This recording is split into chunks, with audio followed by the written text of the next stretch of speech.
ठीक है, अपना क्वेश्चन है भाई जेई मेन 2022 का।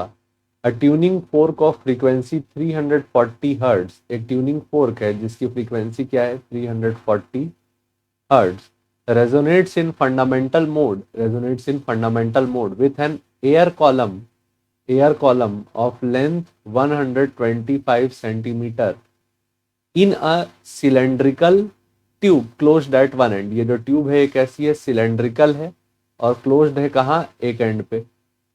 ठीक, एक एंड पे क्लोज ट्यूब है। तो ये दोनों किस में है, रेजोनेंस में। रेजोनेंस मतलब दोनों की फ्रीक्वेंसी क्या है, सेम। किसमें है, रेजोनेंस में। मतलब दोनों की फ्रीक्वेंसी क्या है, सेम। मतलब इसकी जो फ्रीक्वेंसी है और इसकी जो फ्रीक्वेंसी है ये क्या कर रही है, मैच। ठीक, आगे पढ़ते हैं question. When water is slowly poured in it, इस टंकी में क्या भर दिया गया, सिलेंडर में पानी भर दिया गया। When water is slowly poured in it, the minimum height of water required, the minimum height of water required for observing resonance once again। फिर से आपको इसी फोर्क के साथ आपको क्या करना है, रेजोनेंस करना है। मतलब इसकी फ्रीक्वेंसी और इसकी फ्रीक्वेंसी 340 हर्ट्ज क्या हो जानी चाहिए, बराबर। इस डैश सेंटीमीटर, एच का वैल्यू डैश सेंटीमीटर, ये वैल्यू आपको पता लगानी है। ठीक है। Velocity of sound in air, velocity of sound in air is 340 metre per second. ठीक, तो अब एक काम कर लेते हैं, यहाँ पे सॉल्व करना चालू करने के लिए आप याद रखिए क्या कि tube closed eight one and के लिए जो nth हार्मोनिक फ्रीक्वेंसी होती है वो क्या होती है, N V by 4 times L. क्या होती है, N V upon 4 times L, जिसमें एन सिर्फ कैसा होगा, odd number, N belongs to odd number, याद रखेंगे। क्लोज्ड एंड वाले जो ट्यूब है उसके लिए इवन हार्मोनिक्स मिसिंग रहते, इवन हार्मोनिक्स आर मिसिंग। मतलब 1 के बाद सीधे 3 आएगा, 3 के बाद सीधे क्या आएगा, 5। और ये जो ट्यूब का फ्रीक्वेंसी है ये अपने ट्यूनिंग फोर्क के साथ किस में था, रेजोनेंस में। इसका वैल्यू डाल देते हैं, कितना है 340 हर्ट्स। ठीक, अब यहां से एन का वैल्यू मिल जाएगा कि ट्यूब का कौन सा हार्मोनिक किसके बराबर फ्रीक्वेंसी रखता है,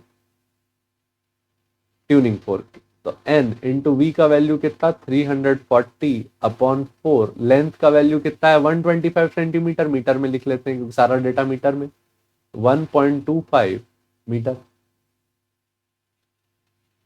इक्वल टू 340। 340 से 340 क्या हो गया, कैंसिल। तो n अपॉन 1.25 इंटू 4 क्या हो गया, 5 इक्वल टू क्या आया, 1।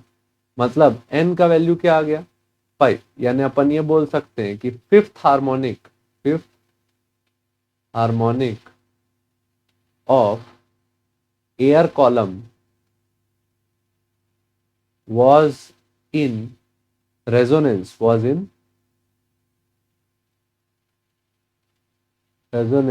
with tuning fork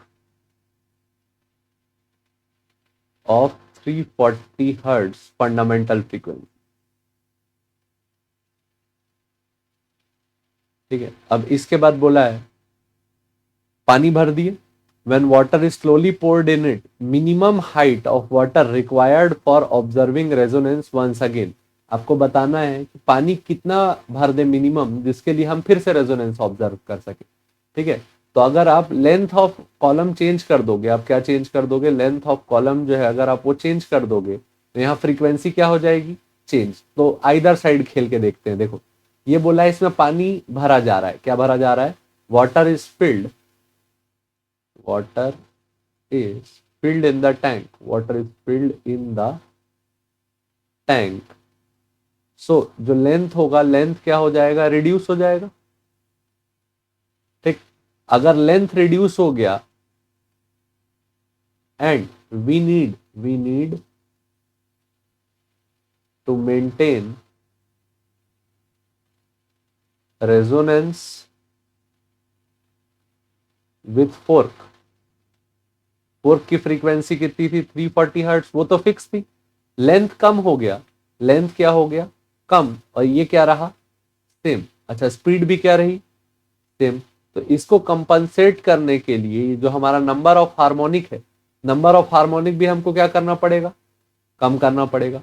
अगर हम दोनों को कम कर देंगे तो कंपनसेट होके वैल्यू कितनी बची रहेगी, रेशियो इन दोनों का 340 ही बचा रहेगा। ठीक है, तो अब अगर आप इसको कम करने जाओगे, क्या करने जाओगे कम करने जाओगे,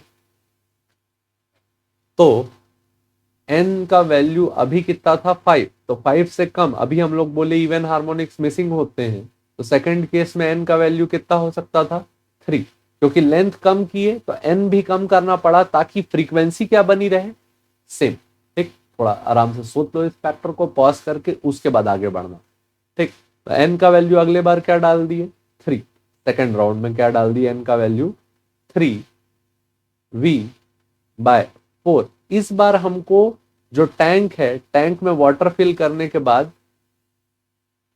टैंक में वाटर फिल करने के बाद एयर कॉलम का लेंथ कितना बचा एल डैश, कितना लेंथ बचा एल डैश, ये बचा। तो 5 से अपन 3 आ गए, लेंथ एल से क्या हो गया एल डैश, लेकिन जो ट्यूनिंग फोर्क है उसकी फ्रीक्वेंसी क्या बनी रही सेम, ट्यूनिंग फोर्क की फ्रीक्वेंसी क्या बनी रही 340। ठीक, तो 3 इंटू वी का वैल्यू क्या 340 divided by 4 into new length is equal to क्या लिखे 340। 340 से 340 क्या हो गया कैंसल, तो यहां से हमारे पास new length of the tube क्या आया 3/4 L dash equal to 1, that means L dash का वैल्यू क्या आया 3/4 मीटर। 3/4 मीटर मतलब अगर अपन लोग इसको सेंटीमीटर में लिखेंगे तो 3/4 इंटू 100, ये हो गया 4 1 जा 4 25 जा 25 3 जा 75 सेंटीमीटर। मतलब length of the remaining air column, length of the remaining air column, जो बचा खुचा एयर कॉलम है उसकी लेंथ कितनी है एल डैश की वैल्यू 75 सेंटीमीटर, और टोटल टैंक की लेंथ कितनी थी 125 सेंटीमीटर। तो ये जो आपका जो चेंज आया, जो आपका क्या आया चेंज आया, चेंज क्या आया लेंथ माइनस फाइनल लेंथ, तो कितना आया 125 माइनस 75। मतलब कि आपको मिनिमम कितना पानी भरना पड़ेगा रेजोनेंस मेंटेन करने के लिए 50 सेंटीमीटर। ठीक है, चेक करते हैं। ठीक, तो ये आ गया हमारा क्या 50 सेंटीमीटर हमारा क्या है सही आंसर। एक बार और डिस्कस करते हैं कि हमने इसको कैसे अप्रोच किया। देख भाई, तुमको बताया गया कि जो फ्रीक्वेंसी फोर्क है वो अपने फंडामेंटल फ्रीक्वेंसी में वाइब्रेट कर रहा है, और वो किसके साथ रेजोनेंस में है अपने ये टंकी के साथ। तो टंकी का जो टंकी एक एंड पे बंद है, tube closed eight one and, तो इसके लिए nth हार्मोनिक फ्रीक्वेंसी क्या होती है NV/4L। ठीक, और n कैसा नंबर है ऑड नंबर, तो अपने को ये पता लगाना पड़ेगा कि कौन सी फ्रीक्वेंसी ट्यूब की फोर्क के साथ वाइब्रेट कर रही है। तो n into 340 upon 4 into length of the tank कितना 125, यहां से हमको मिला लेंथ नंबर ऑफ हार्मोनिक कितना fifth harmonic of air column was in resonance with tuning fork. ठीक, इसके बाद आपने बोला कि आपने पानी भर दिया इस टैंक में, पानी भर दिया तो एयर कॉलम की लेंथ क्या हो गई कम, और आप बोल रहे हो आप फ्रीक्वेंसी सेम रखना चाहते हो। ठीक, तो यहाँ पे ऑब्जर्वेशन हमारा क्या है, अगर फॉर्मूले को ध्यान से देखो NV/4L, अगर आप लेंथ घटाओगे फ्रीक्वेंसी सेम रखना है तो नंबर ऑफ जो हार्मोनिक है वो भी क्या करना पड़ेगा घटाना पड़ेगा। तो मिनिमम बोला है तो मिनिमम घटाएंगे, तो 5 से जस्ट पीछे क्या आएगा 3। अपन पढ़े क्या इवन हार्मोनिक्स एब्सेंट रहते हैं किसमें क्लोज्ड एंड ट्यूब पे, तो 5 के बाद 3, तो NV/4L में क्या पुट कराए 3V/4L डैश, ये बची खुची लंबाई। तो यहाँ से L डैश का वैल्यू कितना आया हमारे पास 75 centimetre. Length of air column कितना 75 सेंटीमीटर, लेंथ ऑफ ट्यूब कितना 125 सेंटीमीटर, तो पानी कितना भरा मिला 50 सेंटीमीटर। ठीक है, होपफुली आपको समझ में आया होगा। देखने के लिए धन्यवाद, जय हिंद।